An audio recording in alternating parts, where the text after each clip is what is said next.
All right. Says we're live. What's up? Happy Saturday morning. If I sound a little rough, last night was the wife's birthday and we went out and did some partying, and I'm still here to stream with you guys because I told Squirrel we'd do this thing and he's going to help me out around the base and show me some things about integrated dynamics. So I'm actually kind of excited to do some learning. I think I have it set up where I'll be able to swap over and show his screen if it's needed. But yeah, so we're in Discord together, and he is in my Ocean Block world with me, and so yeah, we're gonna get right into it. So I'm gonna unmute and bring him in. Happy Saturday morning, y'all. You there? Yes. Cool. All right. Well, you're live on my channel, so don't say anything that you wouldn't say to your mother, or if you talk bad to your mother, then just don't say anything. No, just kidding. All right, so I see you, but I don't see anything else. What do you mean? You said you have my stream going? Well, I have you where I can swap to you. I got a scene with yours. I see. Yeah. Cool. So if you're talking about something we want to see, first things first though, let's see if we can put this dreadful dirt down and get some ender pearls.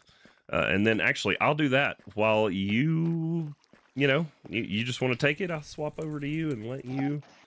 So, I noticed a bunch of lag at the base, which is why I reached out, because I want to like integrated dynamics, but I don't know enough about it. So it is very useful. And so one of the first things I noticed is that your channel setup was a bit off. I don't like to use the default of 0. Okay. I usually go with 1 for my storage controller in particular. Now, I don't think it really matters for energy, but if you leave everything on channel 1 for your storage, that's including both item interface and fluid interface, then auto crafting becomes a lot easier. Another thing I noticed is if you leave it on the default of 0, when you go to auto craft something, for some reason, your auto craft items can disappear. Like they'll show up sometimes, but other times they'll disappear. Yeah, I was noticing that my auto crafting stuff just was generally not working, honestly. So. But if you set your storage controller to channel 1, and then every time you place a crafting interface, to also put that in channel 1. Crafting channel 1, right?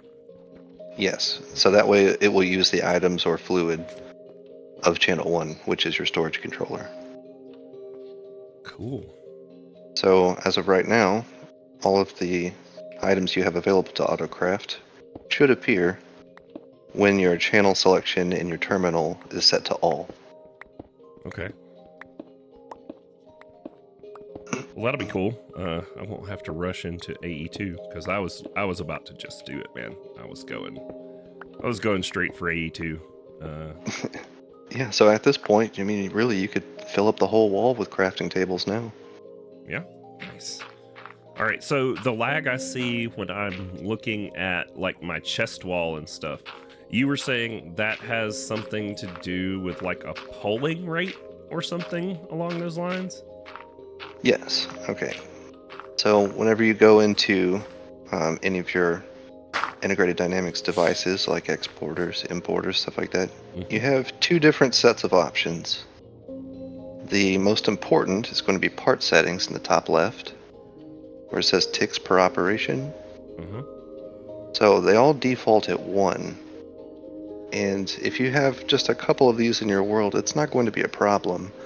However, as you start to get more and more, that builds up over time, so that's meaning that it's checking all of these things every tick. Okay. So what you would want to do normally is you can look at these sluices and see how fast they're processing. So you don't need items to show up every tick, when really you could set them to, I've got my notes, 33 ticks. Okay. So if I came in here and set this to 33, so instead of every tick... And that's about a second and a half, right? So there's 20 ticks a second, essentially? Correct. Yes. So as you can see, that this is flowing at pretty much the same rate it was. But now it's only checking every 33 ticks instead of every 1. So we can go and set all of these sluices at 33 because that's how fast the sluice itself processes. Now, like in Mechanism and a few other mods, there is like the memory cards where you can copy and paste and config from one machine to another. Do we have anything similar to that with integrated dynamics? I don't think so. As a general rule, what I do is every time I set one up, I go ahead and do it then. That way it's less of a daunting task to go and do it retroactively. Okay. So what you're saying is I'm screwed and going to have to go and adjust all the ticks on every single chest on my chest wall. Got it.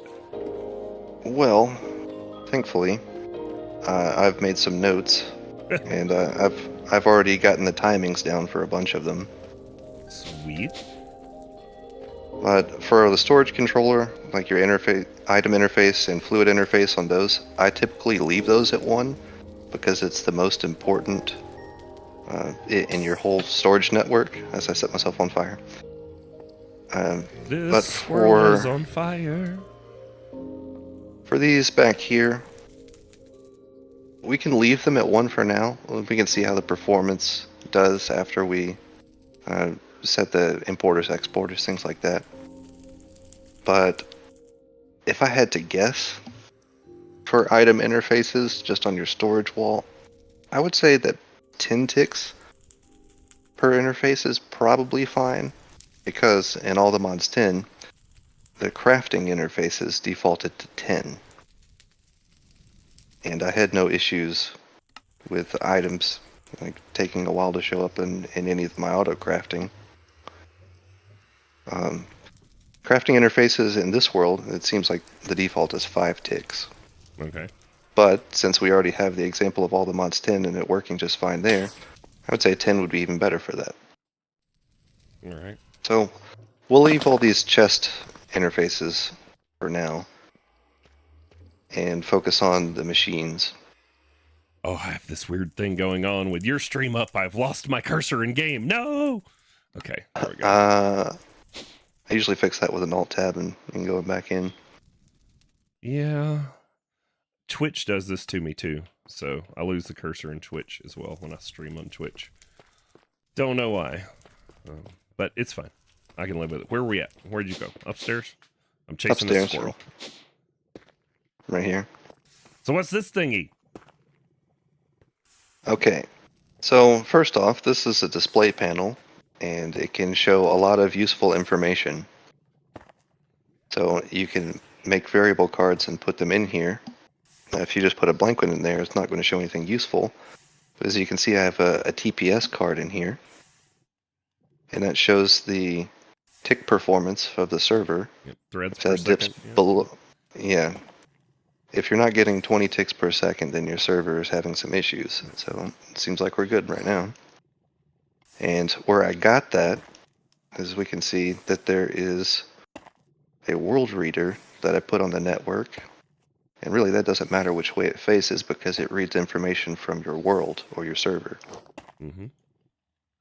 So let me grab variable card. My inventory is a bit cluttered, but there are several different options for the world reader. You can get your current weather, and it's showing it's clear.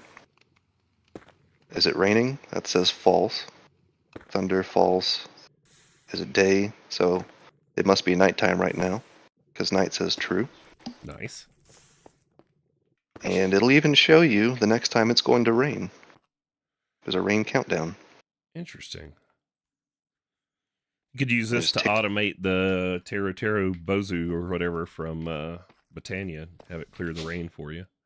Will it? You can tell it to emit a redstone signal, like if rain true, emit redstone, and then it is slightly more complicated. You would actually need to make use of a few variables to output a redstone signal, but I used the time of day in ticks in all the mods 10 to automate the sunrise ritual. So I used an integer of 11,000 because that equates to around 9 p.m. in the game. And then I compared the variable that I got from time and ticks in the game I compared that with a greater than or equal to operator. So if the game time in ticks is greater than or equal to that integer of 11,000, so I was aiming at 9 p.m. Yeah. Then it would do a Boolean of true, which you would then put in a redstone writer.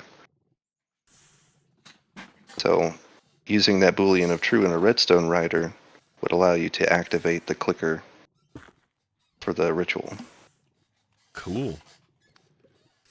So useful for more than just, server health, essentially.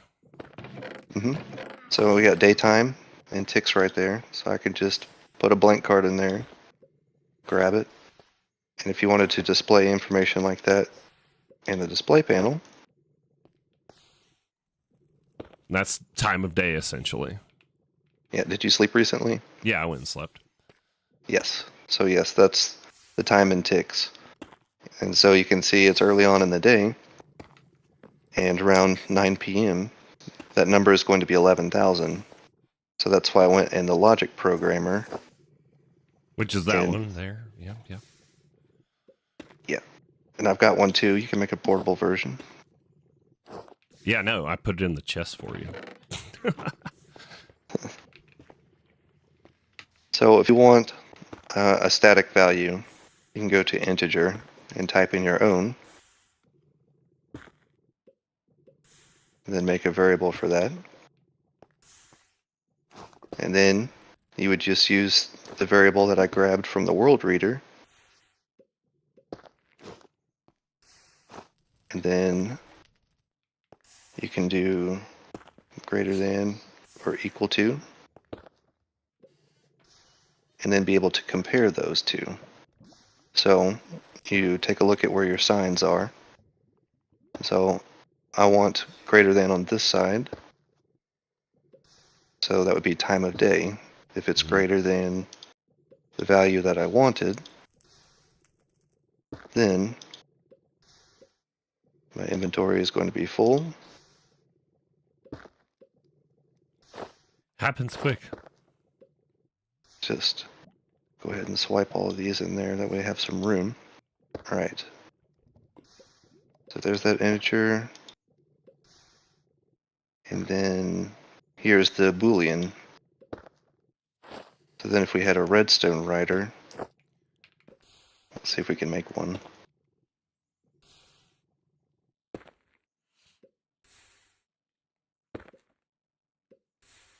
Can.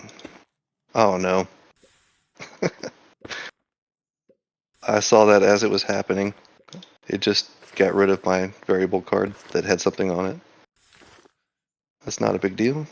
We'll press F to pay respects. You were a good variable card. Okay. So now we just start that process over. Clear that one out. Clear this one out. When you're making variable cards, you would want to do them all at the same time so that they point correctly at each other. Let's go back and start the integer. 11,000. Grab that one. And now we come over to this world reader. And we want the time in ticks again.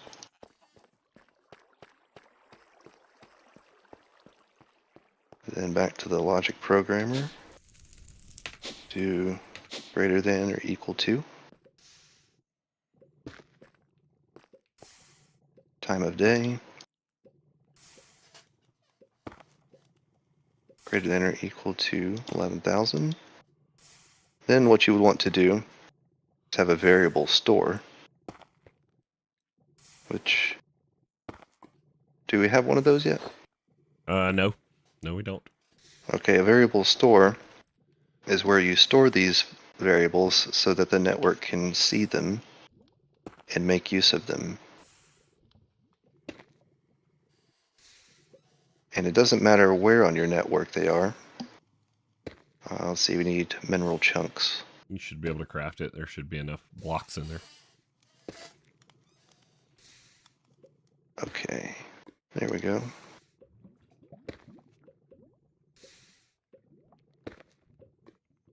variable store.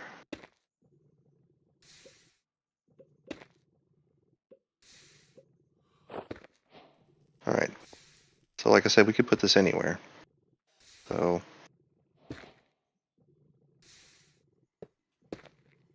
there. As long as I can reach it, it'll be fine.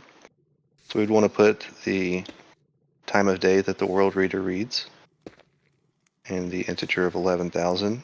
And I would keep this relational card to put in a redstone writer.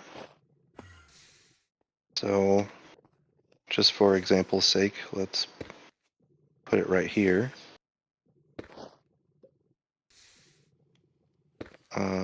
Grab a redstone lamp and then put this relational card to output a redstone signal. So you see it as a check mark. Yeah, and so That's then great. essentially when the server hits 9 o'clock or later, it's going to turn that on. Where's the logic for turning it off in what you did? Do you need another variable card for that? Well, this would turn off after the game time resets. So, at a certain point it goes back to 0. Okay. So then it would be less than 11,000 at that point. So from 9 p.m. all the way up until the time and ticks resets back to 0, this will stay lit because it is greater than or equal to. Nifty. So it's about 3 o'clock right now. We can continue on with a few other things and we'll just come back, check and see if it actually worked. Cool. What else was broken? What did I have set up poorly? All right. So as you can see, this thermopneumatic processing plant, you hardly ever use it, right? I made a bunch of them, but we will use it later. I think in the pack we're going to have to use one, but right now it's not getting used a lot.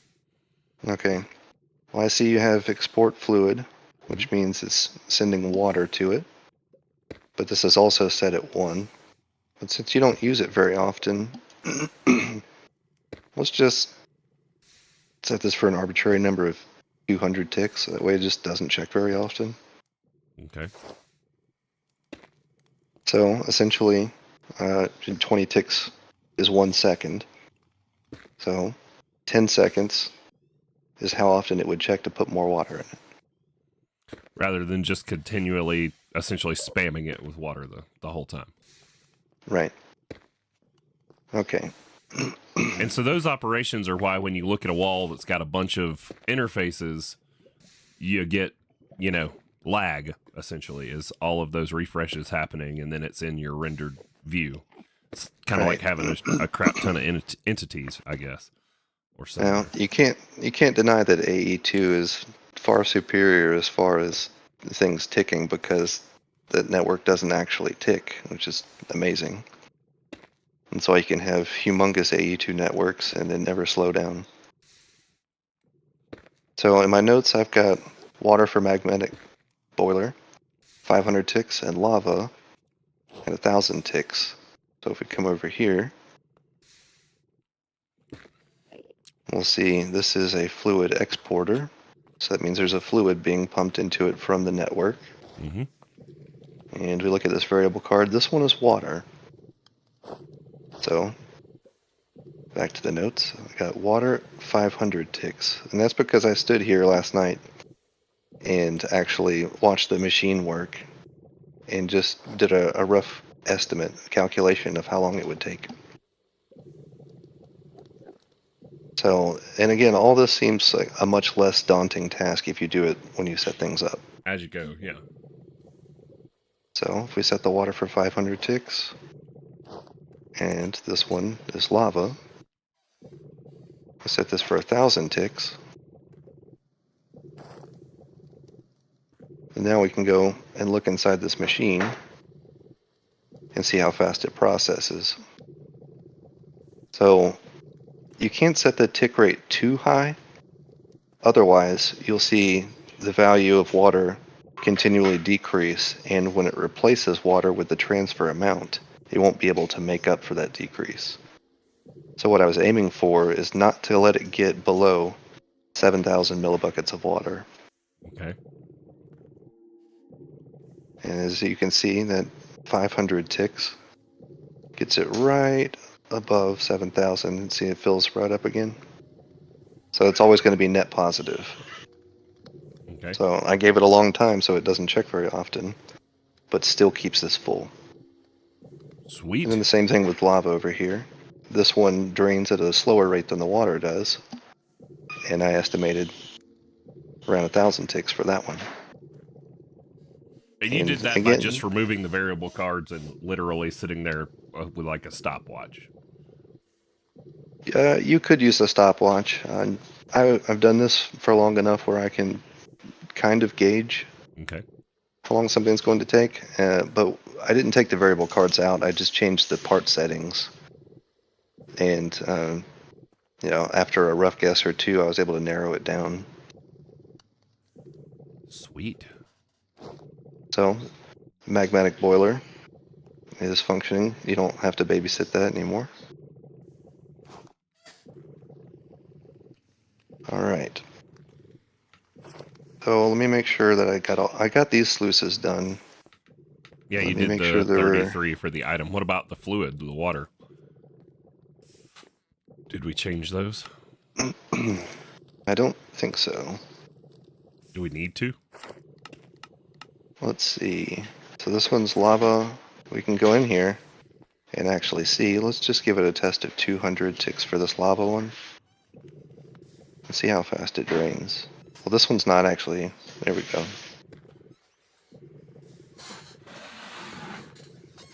Oh yeah. So, I mean, even still, that's really fast. I'm wondering if we can't set this lava one to 1,000. Well, I mean, we're at the mercy of getting netherrack from basalt because I am not making netherrack right now. So if your automations were processing much faster, It you would be as would need fast to. as the other ones. Yeah. So So it's all situational, really. And you don't have to aim for in the thousands or hundreds, even. As long as they're not checking every tick, it's going to be so much better. okay. So that one should be just fine.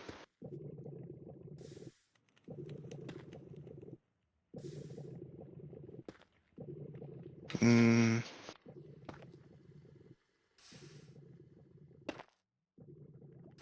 well, nope, not actually. It's just a little too slow. But if I halved that, I think that'll be fine. And then for these other ones that are constantly processing, I'll start with something like 200.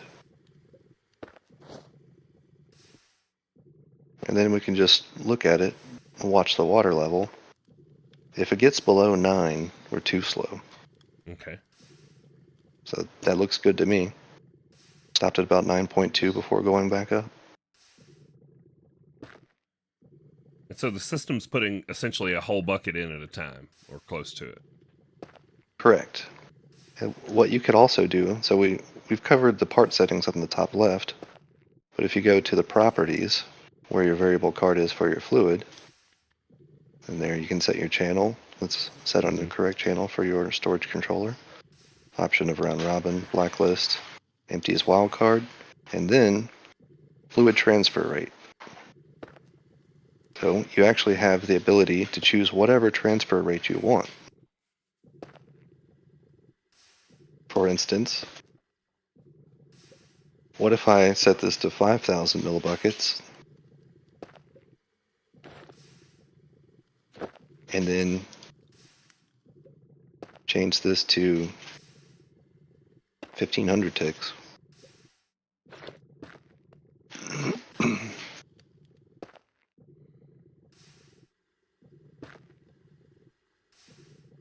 So when I was doing some of my automations in FTB Sky's Expert with integrated dynamics, there were some machines I've set like 36,000 ticks.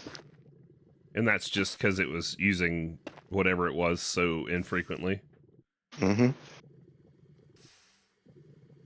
So now this one will check every 1,500 ticks, but it should replace 5 buckets at a time.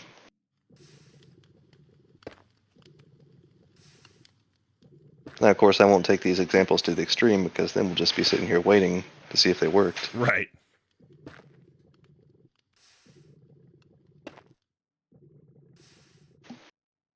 So there's another me. Interesting. There's a SquirrelJr. in the chat. That's not you, SquirrelJr. What? Yep. Hey, say hey to yourself. It's Squirrelception up in here. Hi. Are you having an existential crisis? Do you feel like you're having an out of body experience? Or your toes tingling? A little bit. You ought to get that looked at. Okay. So that was just an example. I think I'm going to put the transfer rate back to where it was. Okay. Airdrop. I'm listening. Don't pay attention. Yeah, running to get an airdrop. I definitely am paying attention. I'll do need ender pearls. No, you don't.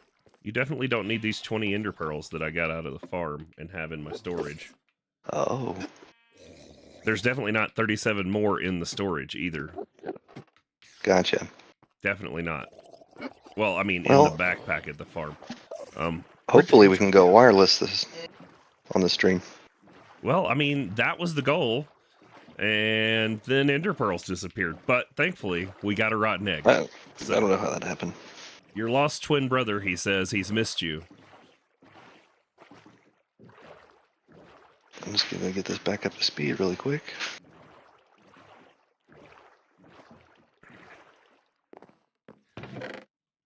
Maybe he's the one I accidentally whitelisted on the server. Probably.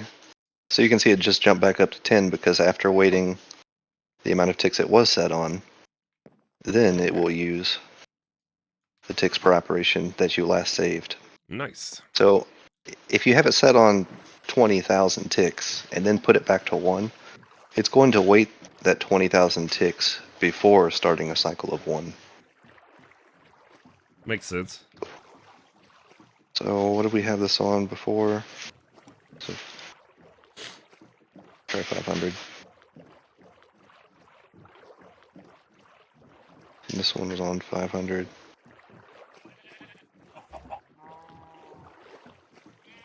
$500.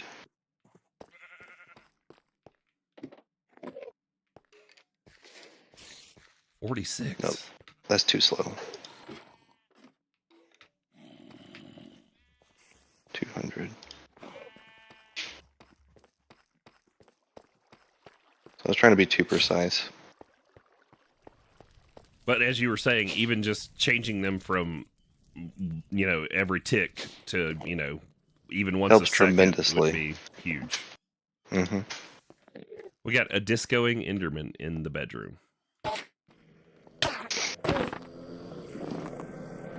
Come here. He's dead.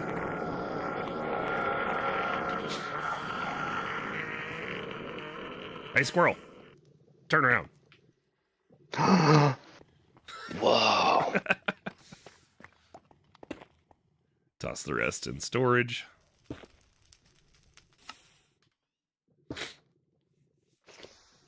You Sometimes I get a little picky. Came across this. Interesting. Well, welcome in. I play Minecraft every Saturday morning, and Squirrel is one of my supporters. He's always in the streams. He's a mod on the channel, and he's a lot more knowledgeable about integrated dynamics. So he's hanging out with me to, just show me some stuff about ID. So yeah, I'll do what I can. I wouldn't call myself an expert really, but sometimes I can put together some operators. Okay, so what's next on the list? I've got energy importer for the steam engine, which is right here. Which is one of our main power gen sources. And I want that one on 5 ticks. energy is going to have to be a little bit faster. But for simple sake of, like, there's a negligible difference between 5 ticks and 1 tick for our purposes, I guess. Mm-hmm. So this is producing power. You wouldn't want to make it too slow, otherwise you Right. come over here to this battery and you'll see a decrease and not replenish. Right. So that's why we have that one on 5 ticks. And then energy export to flux compressor, 10 ticks. So providing power to this flux compressor, which is used for charging station and whatever else you would want to connect to it. Go over here and set this one at 10. What compressor? Oh, yeah. Yep. And then alloy smelter. So the energy provided to the alloy smelter, as you can see, is right there. And that'll do, what, 5 again? Just because it's power? Mm-hmm. Okay. And I watched the items go into it last night and got an idea for how fast it's processing. Okay. And so as long as that keeps up, you can leave it there. And again, you can adjust it to how your demands are being met. Sweet. Or as we upgrade machines and they use more power or whatever. Mm-hmm. So, I mean, obviously, if you're processing a lot more items, you would have more demand for the power. Okay. Export list to alloy smelter, 30 ticks, and the import as well can be 30 ticks. So that's And that's this one. based on what, like the average time it takes to smelt. So if I were to change capacitors to something faster, I should change it. Well, your exporter are these items, like the lead cluster, these clusters being produced by your sluices. Right now they're not going all that fast.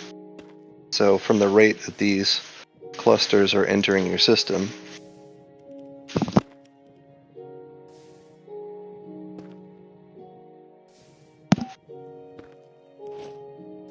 I think 30 ticks would be fine. Okay. So I see you've got a list that you made up, and we can go over that as well. So we'll set this to 30 ticks.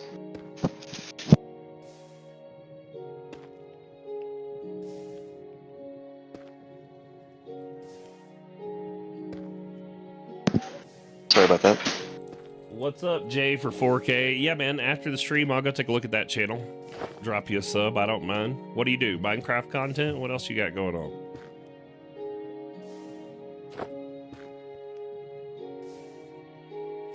Okay, so your alloy smelter seems pretty busy.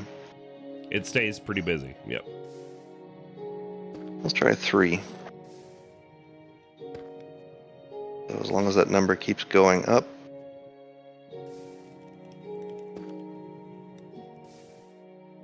Looks like it's struggling. So sometimes you can't always put it a slower amount, but the less devices you have at 1, the better. Okay. Like I said before, energy is different. Things consume energy at a quick rate, so those would typically be faster. Right, so if I were to upgrade any of the Ender IO stuff, you know, with a better capacitor, it's going to need an adjustment to its interface that I've set up with integrated dynamics. Mm-hmm. All right, what's next on the list? So crafting interface channel. So that would be this device that's attached to your crafting table. These are your fancy molecular assemblers of integrated dynamics. Crafting interface holds variable cards, but these are recipes, and they're really entered in the exact same way as you would do on AE2 for patterns. Okay. The default is set at 5 ticks for these, but in all the mods 10, their default was 10 for these, and it worked just fine. So I would say 10. And then you just make sure it's on the correct crafting channel, which these are where the functional storage controller that item interface is pulling from. So save that. And then you can just give a quick preview of how you would enter in a recipe for integrated dynamics. And you don't even have to scroll down, it's just right here on the left hand side. When you go to make a recipe, let's just say you want to make a chest. In JEI, you would just click that, and just like you would put it into a crafting grid, click the plus sign. But you can also see that these are rotating variants of different blocks. So for certain items that have many inputs with one output, whether it's jungle planks, spruce planks, oak planks, I'll get rid of these and go specifically in JEI to the plank variety that I chose, that I'm going to be using the most often, and then just drag it in there myself.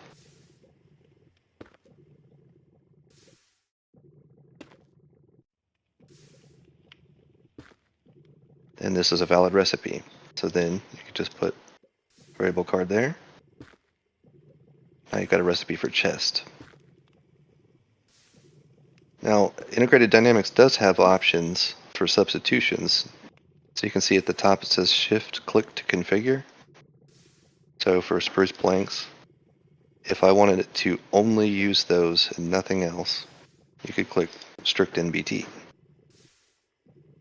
Or there's a reusable option, or item tag variants. And then whenever you make your selection, after that you would just click the green check mark, and then put in your variable card, like before. Now since you already have a recipe for chests, Yeah, man, the one that uses the logs. Makes me 4 at a time. Just because. Let's just make a recipe for spruce slabs instead.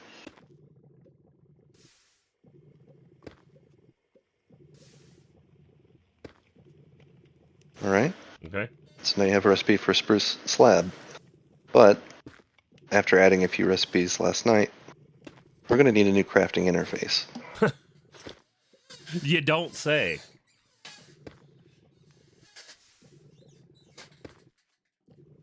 Just for the record, y'all, I almost killed Squirrel because he used the ender pearls.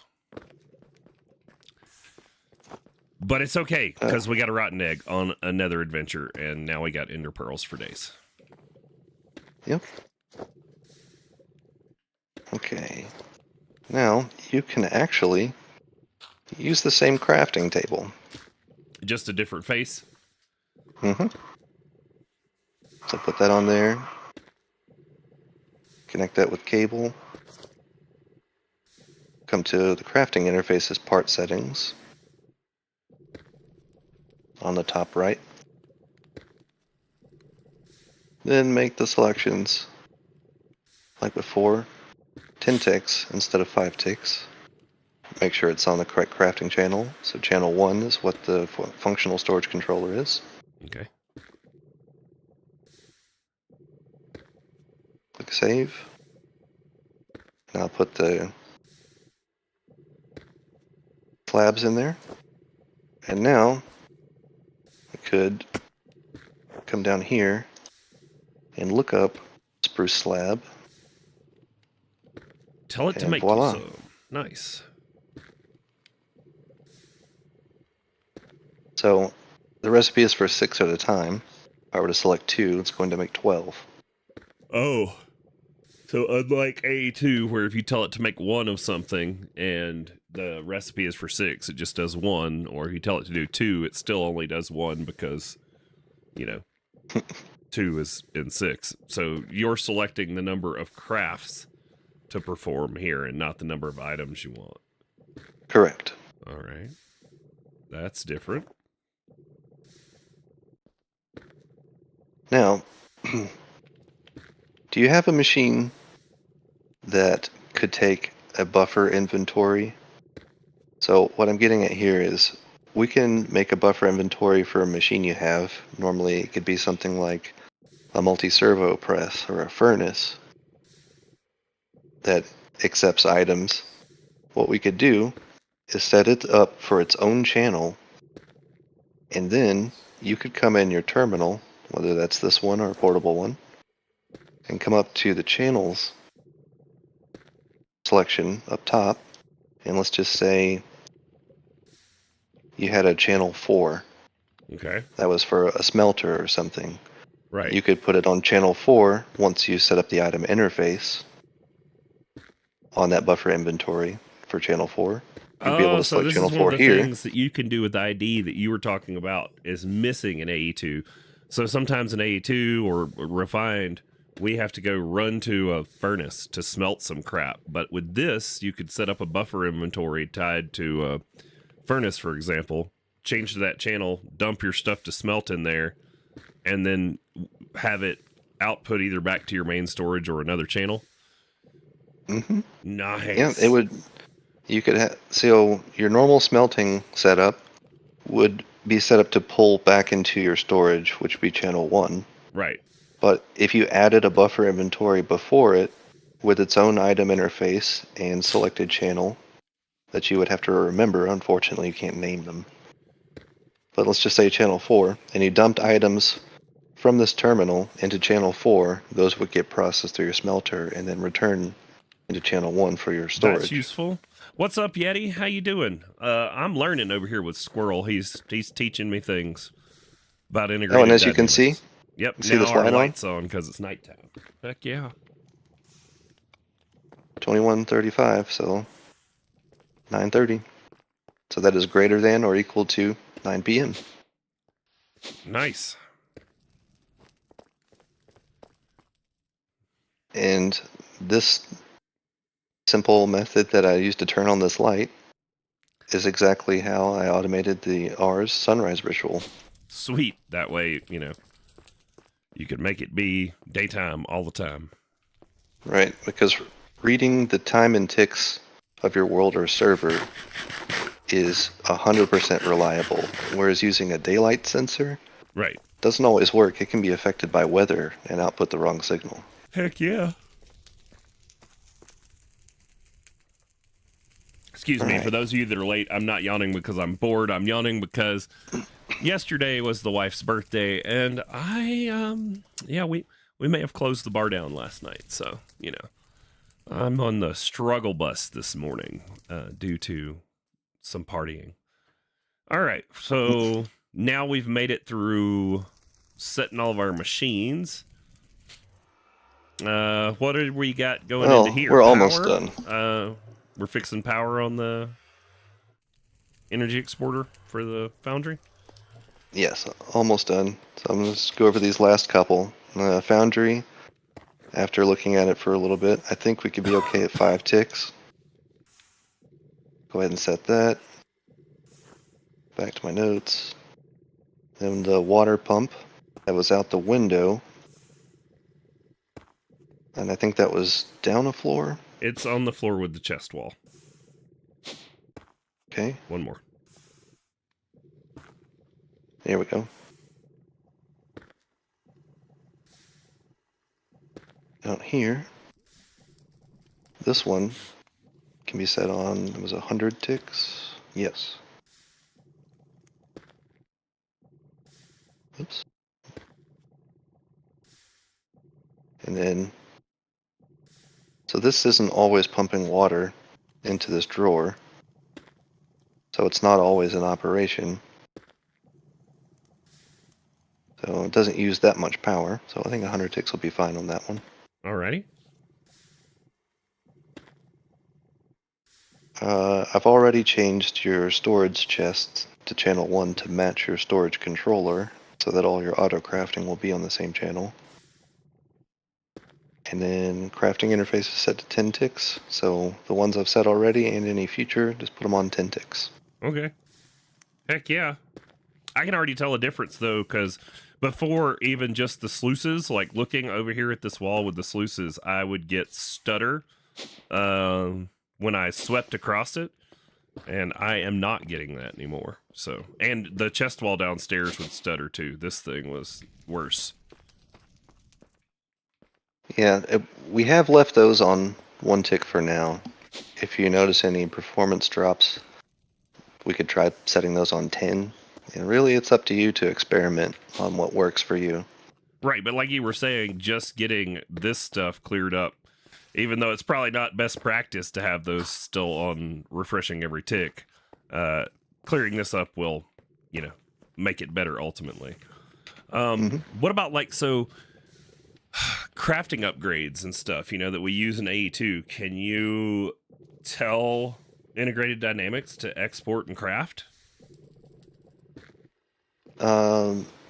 Upgrades. Like in AE2, you put a crafting upgrade in, and it'll, if you have a recipe for whatever iron, it will craft that iron and export it when you call on it too. If you have the ability to auto craft, you should be able to just export that item and then the system will make it. Okay, so it doesn't even take an upgrade. Got it. Mm-mm. Sweet. Well, I guess the last thing that you were so gung-ho about is you going to get us wireless? Do we got to go kill something for that? Well, I actually have the portable storage terminal that you already had in your system. Yeah. And what we're going to need is called an omnidirectional connector. This guy just shows up, steals my portable crafting terminal. I was going to make you one too. So, what we can do, since we don't have that, is proto-chorus is usually the easiest way. So grab a couple of those, try not to use all the ender pearls, and then head up to the roof, because this casting basin still has some liquid chorus in there that I meant to take care of. And that proto-chorus should melt down into 250 more millibuckets, and then we'll do one more after that one's done. Whoops. Oh, man.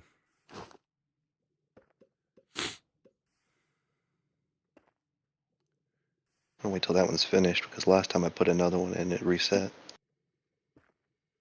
Oh, it started smelting the second one and reset the progress on the first? Mm-hmm. Yeah. Let me just double check before I throw all of these in here that chorus blocks can be converted into chunks.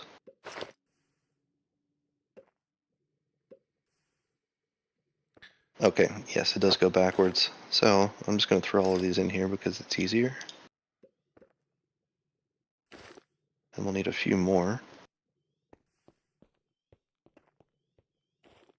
Proto-chorus. Because we're trying to get you a wireless too.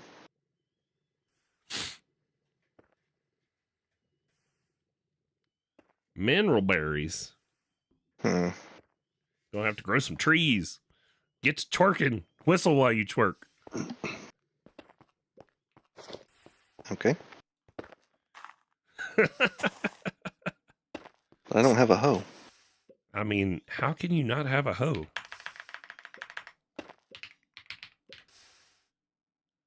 No, they're easy. I mean, I would do it, but I still can't see my cursor. So, Oh yeah, that's right. Pro tip for mineral trees. They need the starfish. Or just a There star. we go. But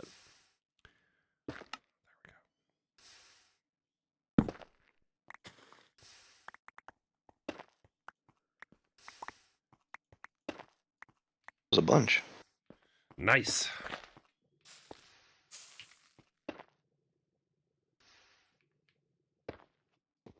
And if I was smart, I would have made an axe too. Probably.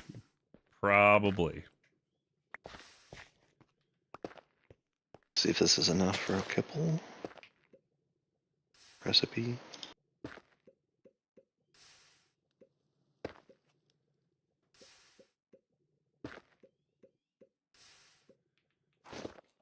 Where's my hoe, damn it?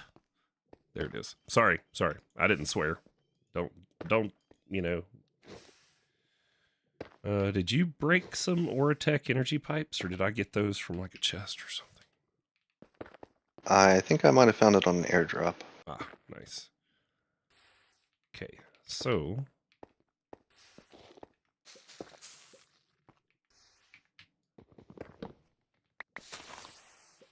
I do like that you can vein mine those now, and they don't like get all messed up because of the one with the crystals in them.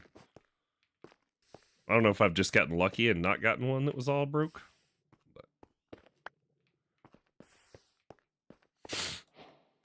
There we go.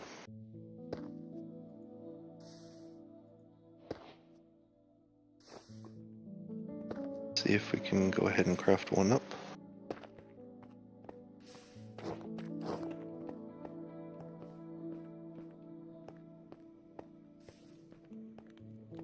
Get another block for good measure.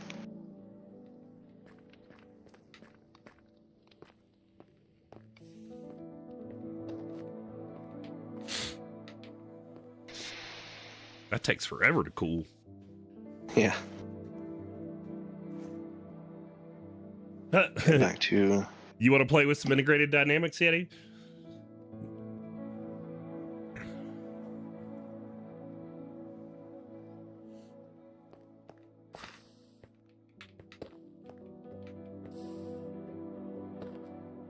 Almost there.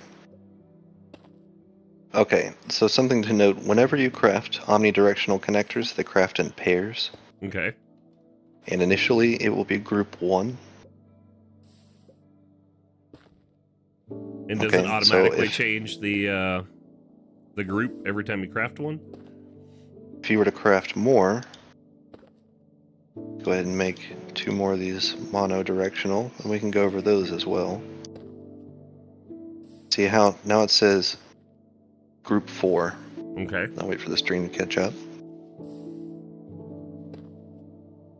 I can see it in real time. So. Yeah, these new ones will be group 4.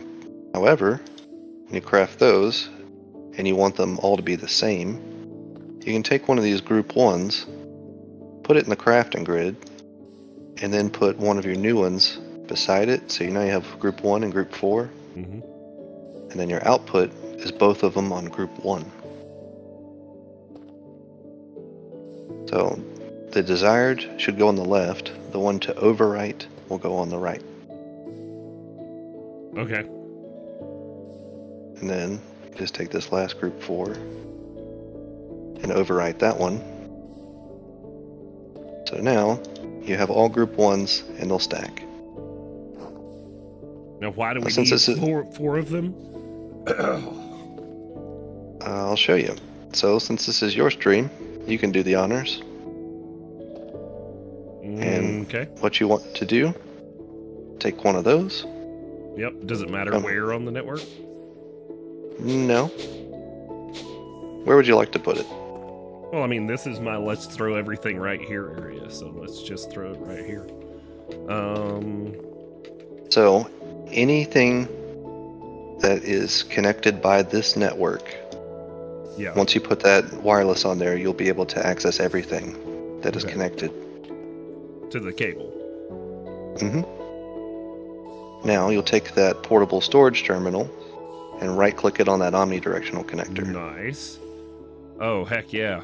If only I had a cursor. Oh, let's swap the scene so they can see what I'm doing.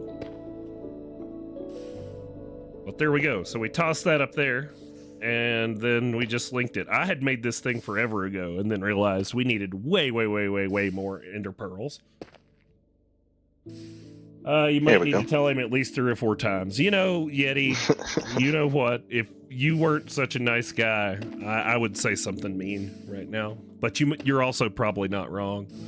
So, but so sweet. Then And just tabbing over to your crafting tab Yeah. should bring up all your items. And then it's so it's just like all the other ones. It has its own sort, for each tab, or each device has its own sort settings. Now, there's a little settings button down in the bottom right hand below those 3 slots Yep. near your inventory on the right hand side, and you can just click that so that every time you make your terminal settings, each time you do a new one, it will retain those. Now, let's say you change your mind. Do you have to hit it again to make the new default? Yes. Okay. Use current setting for new terminals. Well, I don't want that. I want to see the other one. Come on. Oh, that's weird. It's like overlaid. Sweet. Well, heck yeah, man. All right. Now, you can take these other omnidirectional connectors, and anytime you have a network that is separated, so logic cables somewhere else that aren't connected to these, Yeah. you can slap one of those on there, and then they will be connected, because those are not only wireless, but also work across dimensions. Nice. So we can set up a farm in the Nether or something, for example, and just Those throw areas. one of these down and run cable off of it. Yep. Now we can Awesome. talk about monodirectional. Monodirectional are similar to those, but really it's a precursor item. And what those do is give you a wireless transmission in the same dimension, but they must be pointed exactly at each other. I don't see the use in that. I mean, I guess if you're like setting up a farm or something, but Well, for one thing, it's a lot cleaner cabling. oh, so you can do it Like- just so you don't have to put down 30 cable. You can put one of them, put the other one on the other end, aim them at each other, and you got, two blocks instead of 32 pieces of cable on the ground. Yep. So, as an example, we've got some logic cable right here, and say that's connected to something important. But for demonstration purposes, let's say this log actually does something. Okay. Then you can put down a monodirectional connector, and as long as it's in the same line of sight, doesn't matter how far away it is, you could. That log rolls downstairs. It comes over in pairs. It rolls over your neighbor's dog. It's great for a snack. Fits on your back. So you see how there were some particles, Yeah. and so then it turned linked them. green. Yeah. Mm-hmm. Now, So do it- these have a group, like the omnidirectional? Nope. No. So they can link any connected networks just by pointing at each other. Sweet. It could be up, down, left, right. Doesn't matter as long as they see each other. Heck yeah.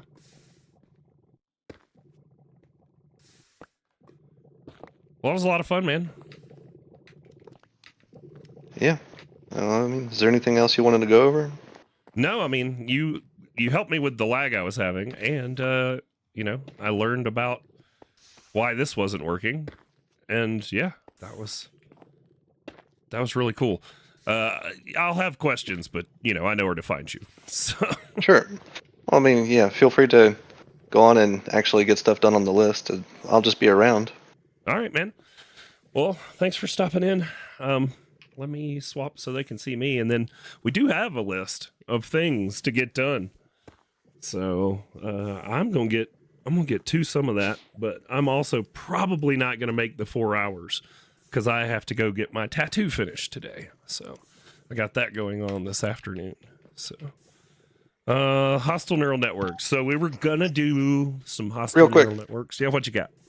I'm probably just going to be in this platform outside building some examples. If you want, like maybe at the end or something, come by and see a few. Cool. Will do. All right. Thank you. Yep. All right. Explore the Skulk. I kind of did that in between, y'all. Be honest. I got on here once this week. I know I said I wasn't going to do anything off camera, but I kind of did.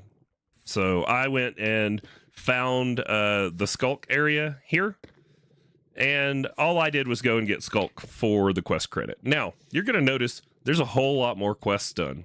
You can thank our buddy Squirrel for that. He got in here and he got a little carried away on some of it. But thankfully, he didn't do any of our too big of our progression. Garden cloches, though. This one's unlocked, and this was really cool, actually. There are structures that just have garden cloches in them. So this structure right here that kind of looks like trees or whatever, if you find one of these, go down to it. It has a pair of garden cloches, some mystical agriculture seeds, which, oh, by the way, I think that the harvester doesn't work underwater. So I got these seeds, and then while I was working on stuff off camera, well, maybe it does, because they're harvested now.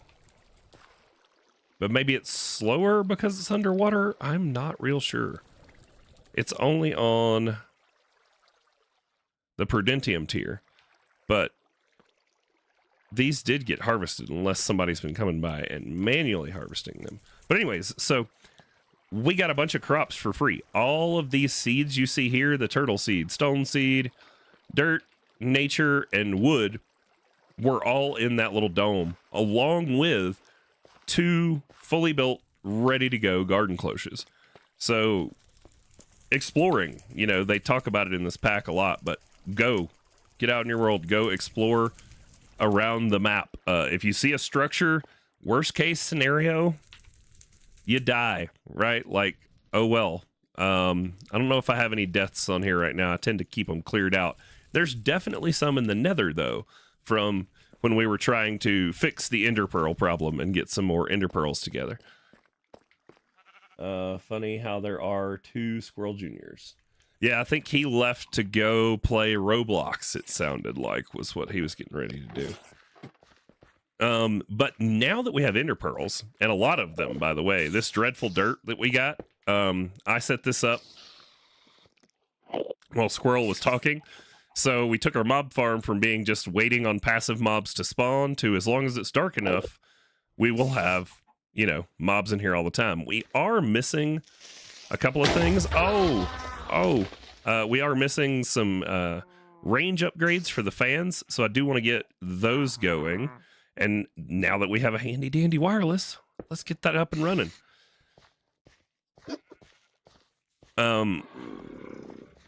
So for those fans, we want a range upgrade.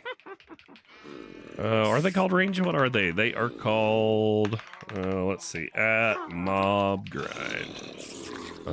Fan height, fan width, fan distance. There we go.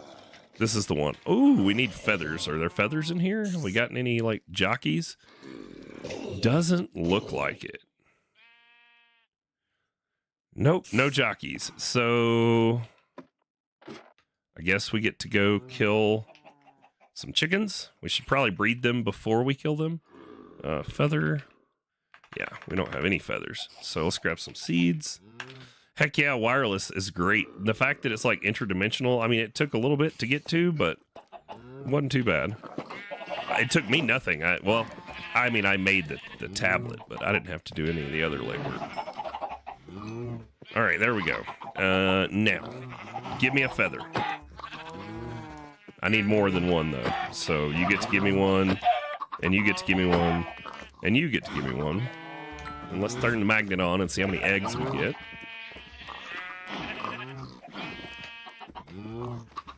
All right, and let's throw our eggs, see if we can get any more chickens. How many do we need for the fan upgrade?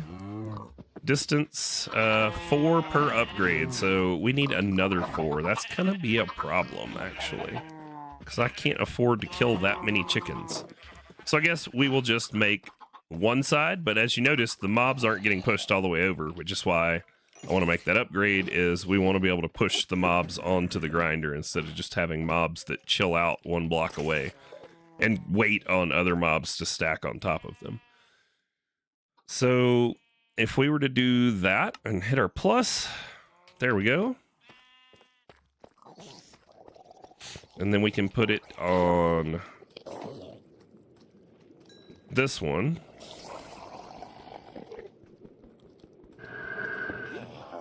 Oh, that is not it. Wrong side. We can put it on this one down there. Is that the one?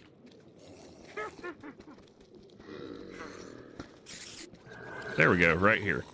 Then we're going to put our distance on that one. The backpack keeps on picking up my blocks.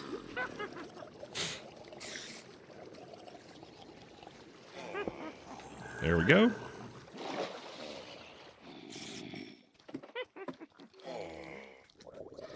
Now we shouldn't have mobs sitting there just waiting, hanging out, waiting on us. All right.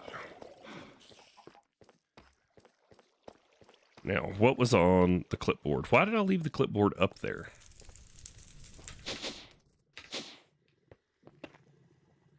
I wonder, is there a curios slot for this one? Let's see.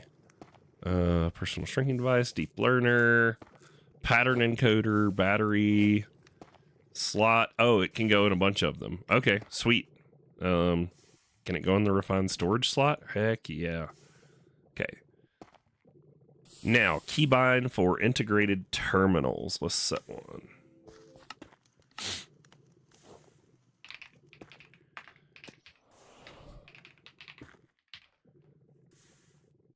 So how is everybody today?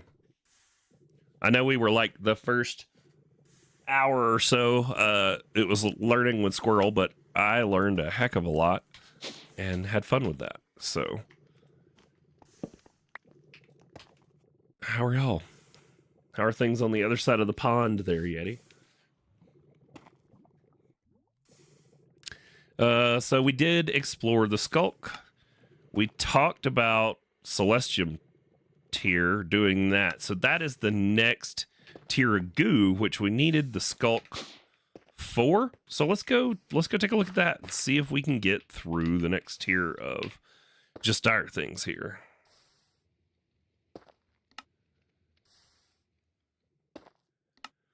So the next tier of goo is called Void Shimmer Goo and allows you to convert diamond blocks into Celestiums.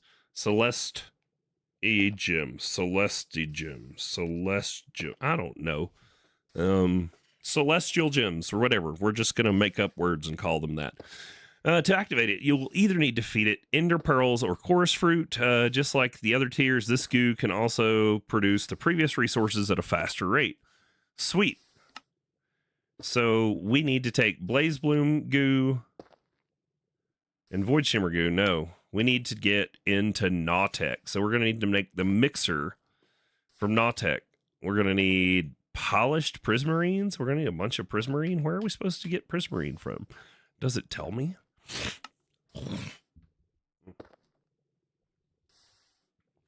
It'll be on the replay. You know, I leave these up so you can come back and catch that. And he's got some stuff he's playing around with. He'll show us some more at the end. But yeah, we also often hang out in my Discord. So, you know, if you're not in there, I know Delson is, but, you know, if you're not in there, you know, link should be in the description. I need to get a bot going so you can just hit ! Discord, but I'm lazy. Where were we? All right, we need prismarine. Where are we supposed to get prismarine from? I think it's one of these quest lines. Okay. Getting nautical. Normally, when you take an Ender Pearl and you combine it with Blaze Powder, it takes you to the stronghold. But on this planet, the eye is hunger for something more nautical. Craft a nautical eye. Okay. Oh, so we need an Ender Pearl, and then we need prismarine, which I don't even know if I have any. I think I accidentally used it on some RF Tools stuff that I didn't even mean to make. But we're not going to talk about that. There's Squirrel with the link. Prismarine. Yes, I did use them. Dang it. Generalized overworld predictions. Interesting. So what you're saying is that if I were to like make a cow prediction, and I could just get this and I could craft these up from the generalized predictions using stuff we all already are farming. Oh, the atomic reconstructor can just turn it into a prismarine shard. Let's do that. Iron casing. There we go. Atomic reconstructor. There we go. And then nether quartz, which we have on autocraft. So now if we were to, I guess we need power, right? This thing takes power. You're training for a half marathon. What? You trying to kill yourself? Or are you trying to get healthy and not be a fatty like me?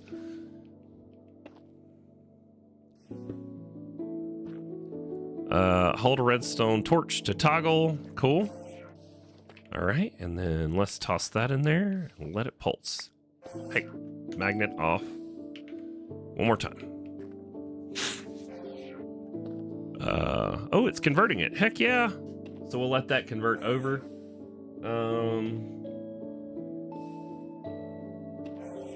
5 miles a day. Look at you go, man. You're my hero. I need to be running 5 miles a day. I'd be in so much better shape.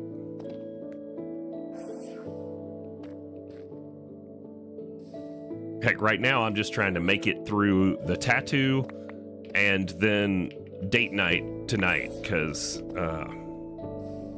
yeah, we were up way too late last night. I had fun though. She had a great birthday. We had a bunch of folks come out and hang out with us. We sung some karaoke. Yes, I made people listen to me sing music. I mean, y'all listen to me play Minecraft, so it's almost as bad.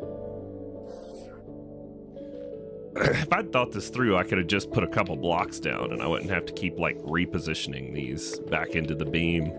So if we were to do something like, oh, I don't know, like this, and then throw them in here. Now they should stay.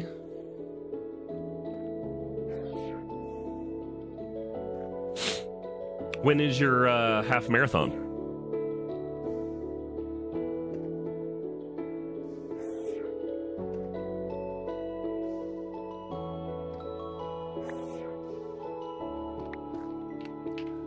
All right, we've got a whole stack of prismarine shards, and that was not too horrible. I was actually not looking forward to have to like go find them. Okay, so forget getting nautical. Wait, we're getting nautical because that's progression, okay? If we look at it, that's where the next big progression is.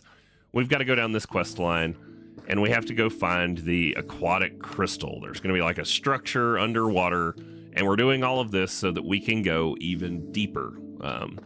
Oh, there's a lore tab in here that we haven't read at all, I don't think. The Abyssal Archives. So these unlock as you progress through the pack, and this is all like the lore of what's going on and where we are. October, heck yeah, man. So log entry 001. This day didn't go exactly as planned. One moment the continuum was gliding through the void. The continuum was gliding through the void. Interesting. System stable, trajectory locked. The next, alarm screaming, hull integrity failing, radiation flooding the ship, and a violent pull of unseen force wrenching us from reality itself. The reactor core surged past critical, containment failing faster than I could react, and barely made it to the escape pod. So that's how we got here. This is where it told us to fix our GPS to make the maps work, right? If I can repair the comms link, I can link it with a GPS mapping system and maybe find a way to get off this rock. Cool. So we did read that one at some point. I don't know how it got unchecked, but it did.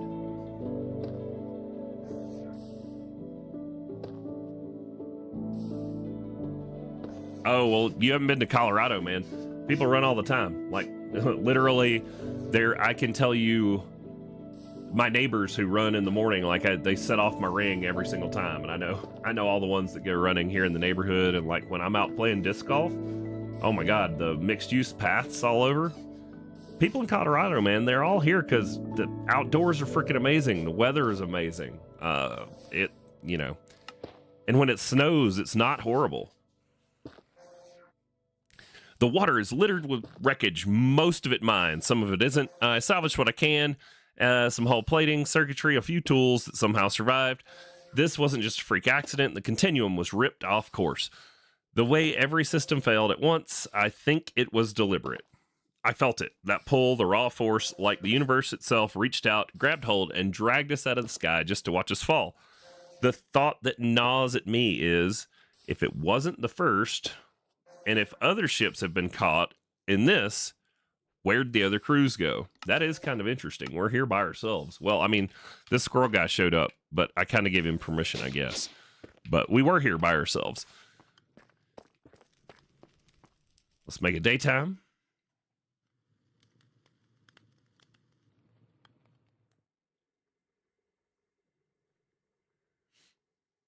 I mean, there's school shootings in every state every single day almost, it feels like, you know.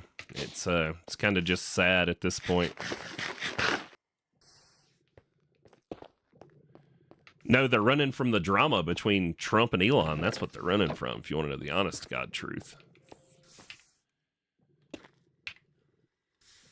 All right. The sluice is crude but effective. Seawater runs through its fine meshes, pulling out sand, minerals, and metal scraps. A small step towards something greater. Honestly, the monotony is comforting. There's nothing fun. I mean, this is a different mechanic, sure. But at the end of the day, I'm just sieving, okay? This is just a sieve.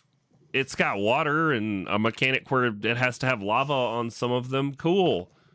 But it's still a sieve. Ugh. But I mean, I guess any kind of sky block, ocean block, whatever, you got to have a basic way to get started with resources when you don't have them. So I guess it's new. I kind of like it, but you know, it's just a fancy sieve. All right, so we'll check that one off. Simplicity of sorting materials, yada, yada, yada. Acted defiance against the planet, but you can't escape the unease. The ocean is vast, yet silent. No fish, no birds, nothing but the whisper of the waves. Survival isn't enough anymore. I need to know what did this. Uh-oh, we're getting curious now.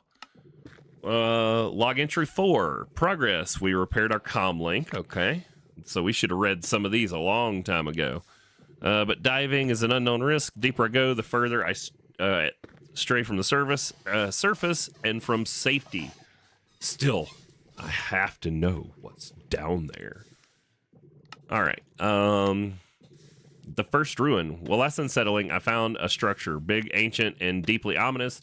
Jagged stone covered in weird markings that time tried to erase, but apparently gave up on. Too precise to be natural, too intentional to be random wreckage, but whoever built this knew the ocean, lived in it maybe. We haven't actually, I don't think we found one of these.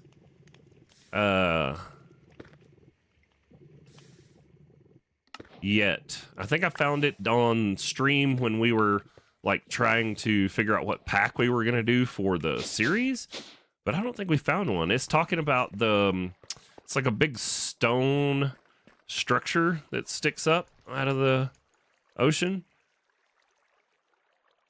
Yeah, I don't see one on the map, so it's interesting that it gave us that quest unlock, because I'm pretty sure we haven't found one yet. There's a ancient ocean monument. I mean, there's nothing really all that great that we don't already have in there. If you're playing when you get to this one, this unlock right here, when you find that structure in the middle, there is magma and soul sand in there, which is a great early game grab. So when you unlock log entry 5 and you find one of those or go looking for one of those, if you need that stuff early on, it's a real good place to snag some soul sand and magma blocks. With enough salvage, patience, and sheer reckless ingenuity, cobbled together some basic machinery. It's crude, powered by steam, because nothing says cutting-edge technology like boiling water. But it works. Yep, we did this one. That was where we made our steam engine and got us some power going, like 160 FE a tick. Progress has a sound. And it sounds like I might actually survive. Dude, I found this castle, and I was like, yes, we can do this. So glad I didn't have to build a base. I'm all about just, like, taking something over. Oh, I bet you this farm is overflowing. Oh, not yet. Okay. Good. Oh, it's because I forgot to turn the thing back on. That's why it's not overflowing with items, is it's not actually killing any of the mobs.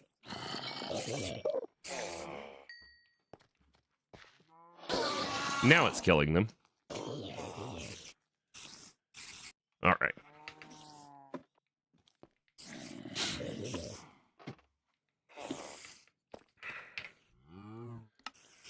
What's this one? Harnessing electricity. This was when we made our foundry, the powered foundry, I think.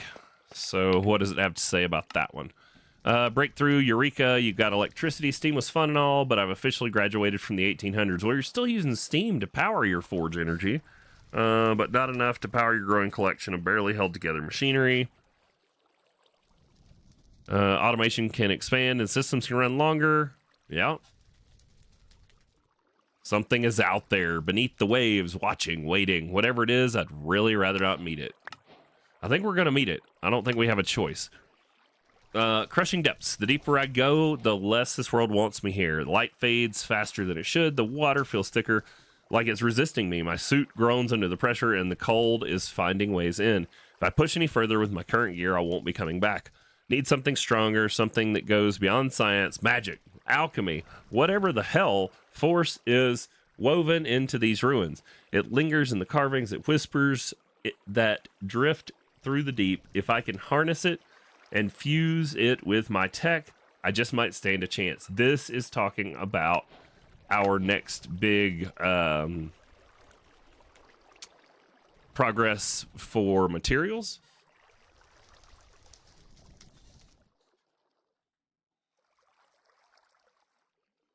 Hold on a second.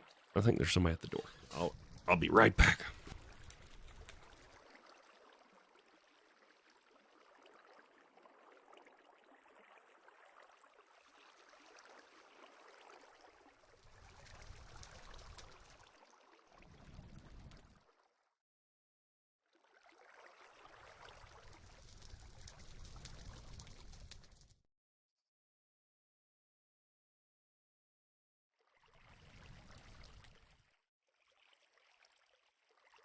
All right, it was Amazon. But so this is talking about, it's either talking about that adamant that we made the last time, right? This stuff. Adamant ingot, I believe. And then our next tier comes from that crystal that we need to go find in using the eyeball. So let's make an eye of Ender. Vendor, this one, and then we're gonna make it into the nautical eye for the quest. There is one more of them. I guess we should just knock out reading it. Another ruin. This one comes with security, not people, not monsters, machines. Big, ancient, very aware of my existence. They didn't attack, which is a refreshing change of pace. No, they just watched their movements, their signals, everything about them. No, when I went down near the skulk, they attacked me. They totally attacked me. So I don't know what he's talking about. Maybe I missed the robots, but there were the guys with the lionfish, and they jumped me when I went down there. So we have all of our log entries. Might be fun to display those somewhere, but no biggie for right now. Let's put those in there. Did my chest plate break at some point, or did I accidentally put it away? Blaze.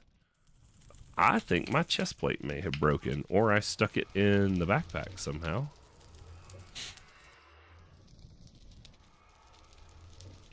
Yep. Totally broke a chest plate somehow. Not there. It's not there. Nice. All right, well, I guess we're making a new one. We can hold off, though, because we're going to make that next tier, hopefully soon. All right. back to the main quest line here. So under pressure, it wants us to get nautical, which we throw it just like an ender pearl, and we're going to go find a structure that's going to be underground. You're still using terminals, even though I've got the portable new one. Yes, I forgot to set a keybind. I got distracted when I went to look to set a keybind. So, integrated terminals. So, terminal. Open wireless terminal. We'll go Control E. That is not working. Okay. So, controls, keybinds, terminal. That's AE2. Integrated terminals. Next terminal. Open the portable storage term. First portable storage terminal. Okay, well, we're going to do this. Control E here. And we're going to clear that one. I did not clear that one. I set it to the left mouse button. Okay, now is it going to work?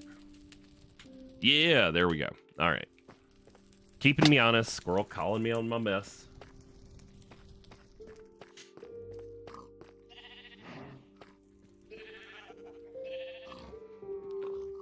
All right, and there we go. Just like a regular eye, it sends one out, but this one looks like it doesn't have a chance of breaking, so you just send it out and then go that way.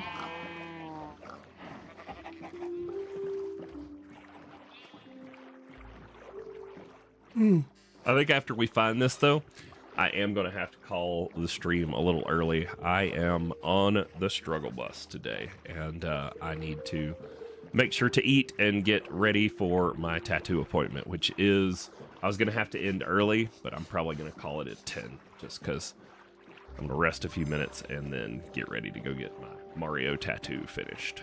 So, getting Tanuki suit Mario on my calf. Where'd it go? I lost it. That way. Okay. Right? This way? This way.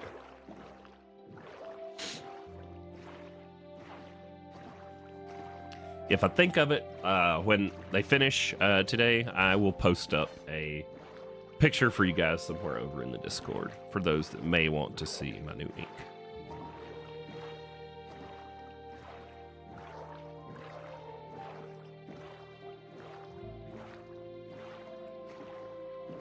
All right, let's check it again. We're like back by our starter base.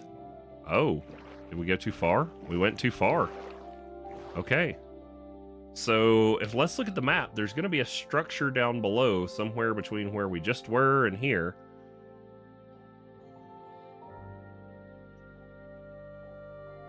Is it that? Interesting. There is like a mound down there. Let's go read this quest line. So, craft the nautical eye. This can be used to find the Nautek crystal structure. If you follow the nautical eye deep underwater, it wants me to go further, but there seems to be a small structure that has an aquatic catalyst in the middle of it. I'm thinking this has to somehow be used to activate something within the structure, find an aquatic catalyst, and use some prismarine to fuel it. Interesting. Well, the eye hasn't taken me underwater yet, though. It's still above water.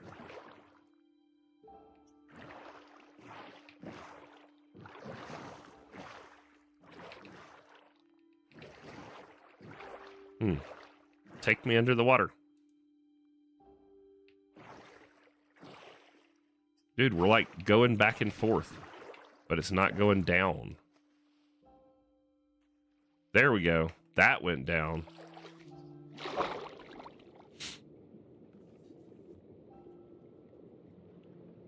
Do I have air? I do. Okay. Here we go.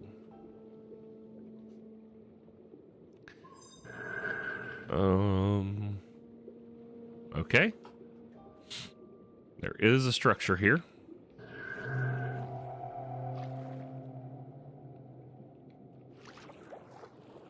Aquatic catalyst. Cool. Prismarine. See, those are the guys that were attacking me before.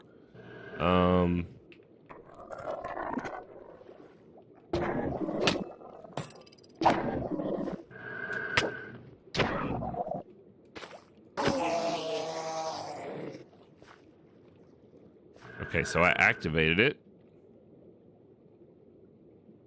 What does it do? Find some prismarine or whatever to fuel it. Underneath the small structure is a massive crystal. There are tons of crates and barrels and blocks. These catalysts have channels on each side, which means something should be able to flow through them. That's going to have something to do with this crystal. Using the aquatic catalyst to activate the crystal. Okay, so it tells us to put this stuff in here, but we really just needed to pick this up. So that's fine. And then it says under this structure, we're going to find what we need. So let's go small tunnel and just mine our way down. Okay. Can you put a torch in your offhand for some light? I don't know. Can I? Will it let me? Do I have goggles yet? There we go.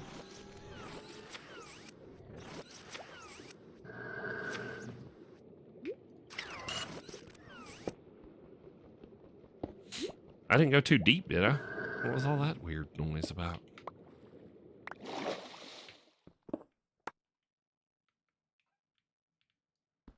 Is this thing even here? It says it's right under the structure.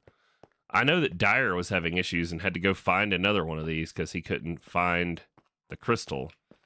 So...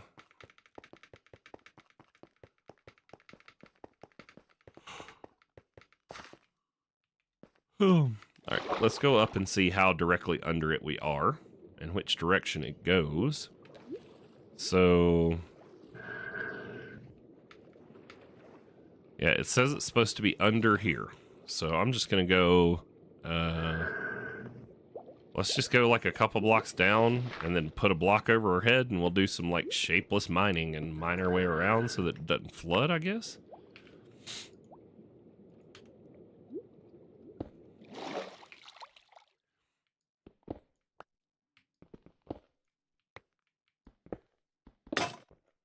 Oh no, I broke my Paxel. Dang it.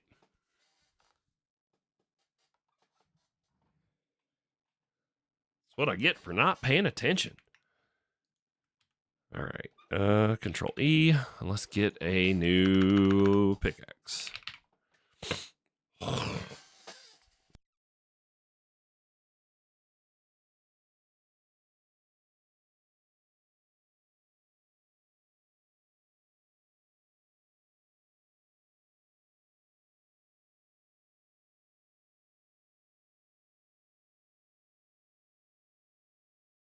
Sorry about that.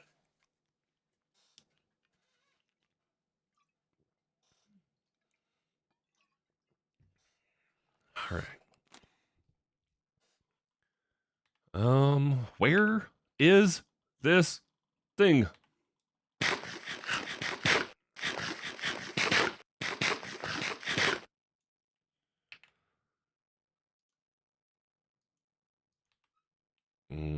This is the hole right under it, so let's just...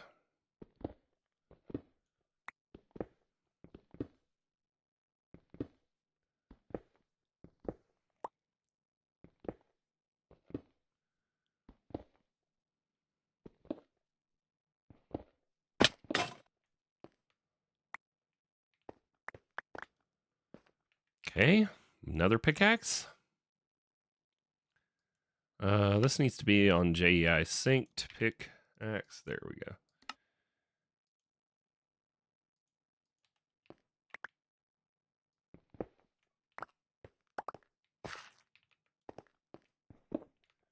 Where is it?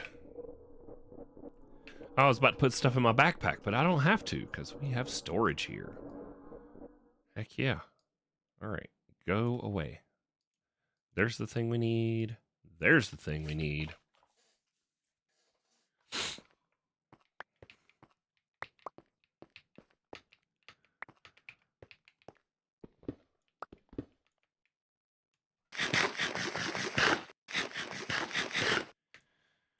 Too bad there's not journey maps, and we could use the little like cave feature to, you know, try and find the cave.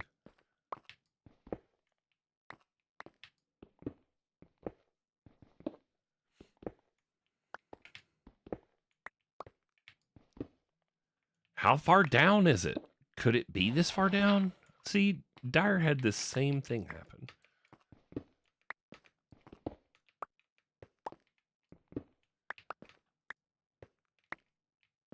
I don't even know where I am anymore. Am I still under it?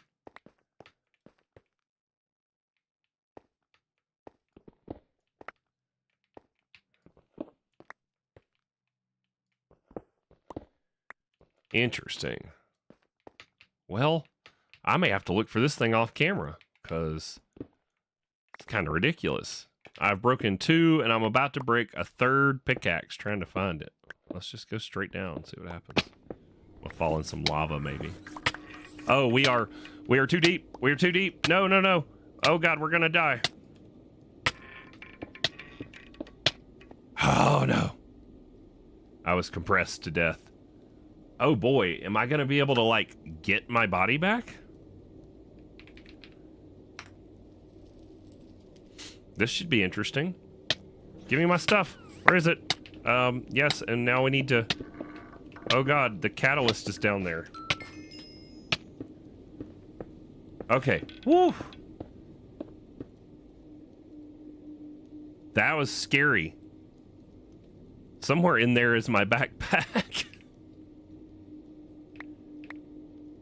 Okay. Put that one away. And then we need to keep going until we find our other backpack. Oh no, did we lose a backpack down there?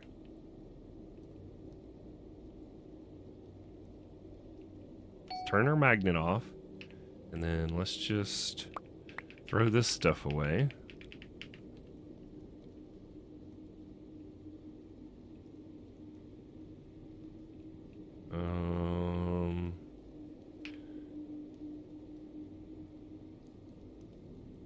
I think we lost a backpack. What the heck? 154. 159. Okay, we can't go any deeper than this.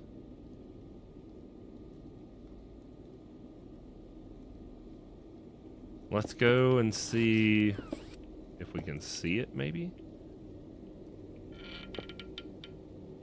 Hear the suit creaking. Eat a carrot. No. You're not the boss of me. Okay, okay. We'll eat a carrot.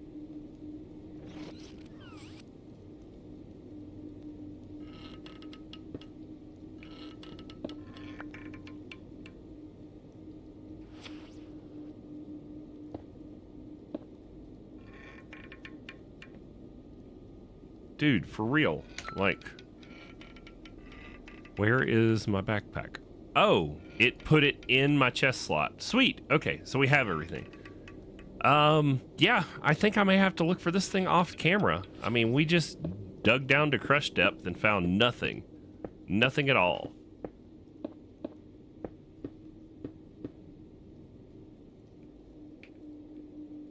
Let's do the whole small tunnel and just dig us a hole straight up. And then we should be able to... Oh, no, no, no.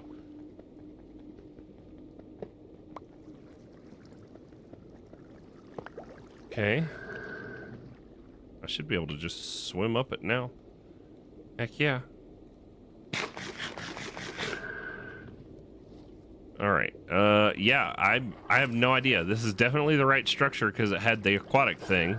And we activated it, so it can't be that. Yeah, I'm gonna have to go give that a look and see if I can't find it, you know, on my own between this week and next week. Wonder what else we can make progress on. I guess we should go check on Squirrel, because if I'm planning on wrapping this here in about 20 minutes, let's see what he made to show us, and we will wrap up actually with his have stuff. not made anything. You haven't? Oh, okay, well, cool then. I've been tending to your mob farm because Oh. it was filling up fast. Yeah, well, we can just turn it off, but... And apparently you have to find a void upgrade. Oh, interesting. Nice. I'm going the wrong way to get back to base. Yeah, I mean, we got the ender pearls we needed. That was the main thing I needed the mob farm for. The ender pearls are like, you know, life in modded Minecraft. So, what's up, Rude Puts? How you doing? Thanks for stopping in. Good evening, huh? Is it that late over there? I guess so. Yeah, I did plenty of the cheersing of the beers last night, so I won't be doing that this morning. We are actually going to wrap early, though, because I am supposed to go get my tattoo finished. So you came just in time for me to wrap it up.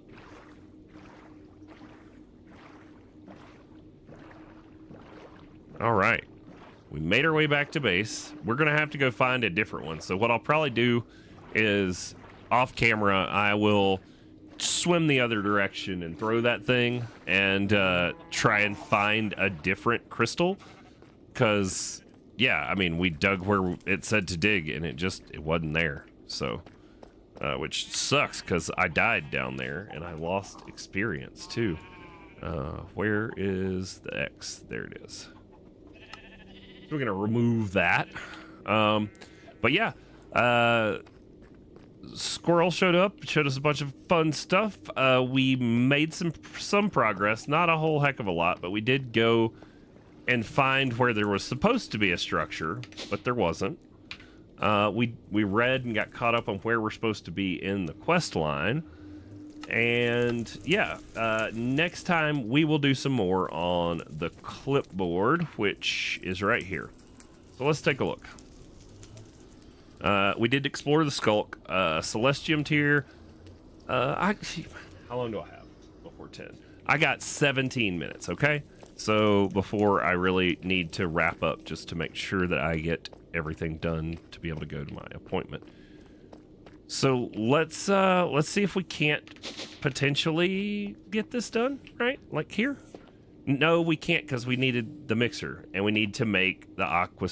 Okay, yes. It's not aquamarine either. It's aquarine. Y'all see that? Aquarine. Cool. It's like somebody had a typo, but I think that's the actual name of the ingot, so... yeah, we're going to need to find this crystal in order to proceed with any of that, with our next tier of goo. So let's see, find crystal. And then, so here we go. Ender pearls, we needed a source. We found that. There's a ritual to get a wither skelly. Interesting. So we've added fine crystal, and now that we have ender pearls, ender crafting is a thing that we should look at getting into right here. So the power of the end, since we're not essentially going to the end right now, there's this whole like different crafting system that we're gonna need to get into next time that is so it's based off of like ender pearls. It was a reason we needed a source of ender pearls, was for this ender crafting extended crafting mod. It is going to carry us into our skulk goo. It's going to be where and how we make a bunch of things, like all sorts of stuff. So yeah, that'll give us something to do next time. I will clean up the base some in between the episodes, and I will find us a crystal before next week. So thanks so much for hanging out and listening to Squirrel school me on some integrated dynamics earlier. And I will see y'all in Monday's episode, which I haven't recorded yet, but we'll be back in our Exosphere Community Edition world, doing some playing there. But one of the kids, the younger ones, hopped on there and got a friend, and they're on there playing too. So there's a bunch of people. If you guys want to come play with us, hop on over in the Discord, say hello, get past the gnarly bot, and we'll see about getting you guys whitelisted. Real quick, What's I did up? set up two really quick examples. Oh God, I'm over here outroing, and Squirrel's like, wait. Okay, If you want to. here we go. I'm just picking at you. But yeah, thanks so much for watching. We'll see you guys Monday too, and let's see what he's got. So, what are we doing? I'm here. Very, very basic. Okay. I incorporated those monodirectional connectors from earlier Oh, for the wireless. to no cable. Gotcha. So you got a lever over here. So see how it turns off when you turn the lever off? Yep. So these are just So the that's like logic. a Redstone P2P. Oh, nice. And these don't even require a variable card. They just work as is to send redstone through the cables. I got the Redstone card Oh, in this end. from Okay. Redstone True in this one over here, and what that'll do is it will send the exact same signal that's in the reader over there to this one when you put it in the slot. Nice. Heck yeah. And what's this is just a basic example of a block reader. So I just grabbed the dirt block from this reader, reader, and then put it in the display panel, and it's showing dirt block. You can do some fancy things with like world item exporters, like dropping blocks, where for Botania, for example, you got the Exo Flame. Yep. Where you gotta drop your coal. Yep. Yep. So you could make it to where you drop a single item, and only a single item can be out at any given time. If there's more, it picks up the excess. Nice. And you can set the time that they live so they don't despawn. And that's this block here? Well, it's more complicated than this. this. You need a few panel. Yeah, okay. Yeah, you need a few more variables and putting them together to make something complicated like that, but this is just the very basic. Nice. And then I didn't get it set up, but you can do inventory readers, and that's how you can easily grab lists of items. So if you have several items in an inventory, like a chest, and then put an inventory reader on that, you can grab that list without having to manually make it yourself. Ah. All right, cool. Well, So I can put some stuff together and you can show it off next time if you want. Yeah, I mean, that sounds good to me. Just stay out of my quest book, okay? I didn't mean to. We're on the same team, though. Well, yeah, it was so you could access my stuff. I'm just kidding. Thank you so much, man. It was fun. Glad to have you in and dropping some knowledge on us. And I'm sure I will have some questions for you. And, you know, any of the folks who may have questions, they can hop on over in the Discord, and Squirrel is usually pretty quick to answer if you got questions. So, but yeah. Thank you. See you guys next time. Yep. See y'all next time. Bye-bye. Where is the button? Button.